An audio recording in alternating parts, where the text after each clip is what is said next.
যুক্তরাষ্ট্রের বাজারে জোরপূর্বক শ্রম বা ফোর্সড লেবার ইস্যুতে বাংলাদেশ সহ ৬০টি দেশের পণ্যের উপর অতিরিক্ত শুল্ক আরোপের প্রস্তাব করেছে ট্রাম্প প্রশাসন। মার্কিন বাণিজ্য প্রতিনিধি দপ্তর বা ইউএসটিআর সম্প্রতি এই নতুন প্রস্তাবনা প্রকাশ করেছে। সংস্থাটির দাবি, সংশ্লিষ্ট দেশগুলো জোরপূর্বক শ্রম রোধে যথাযথ ব্যবস্থা নিতে ব্যর্থ হয়েছে, যা মার্কিন বাণিজ্যে বাধা সৃষ্টি করছে এবং যুক্তরাষ্ট্রের স্থানীয় শ্রমিকদের জন্য একটি অসম প্রতিযোগিতার পরিবেশ তৈরি করছে। এই প্রস্তাব অনুযায়ী দেশগুলোকে দুটি ভাগে ভাগ করে শুল্ক আরোপের কথা বলা হয়েছে।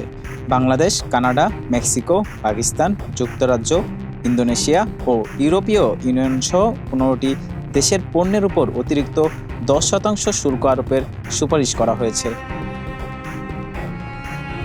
অন্যদিকে তালিকায় থাকা বাকি ৪৫টি দেশের পণ্যের ক্ষেত্রে এই অতিরিক্ত শুল্কের হার প্রস্তাব করা হয়েছে ১২.৫%। মার্কিন বাণিজ্য প্রতিনিধি জেমি এসন ব্রিয়ার স্পষ্ট জানিয়েছেন, জোরপূর্বক শ্রমে উৎপাদিত পণ্য যুক্তরাষ্ট্রের বাজারে প্রবেশ করা কোনোভাবেই গ্রহণযোগ্য নয়।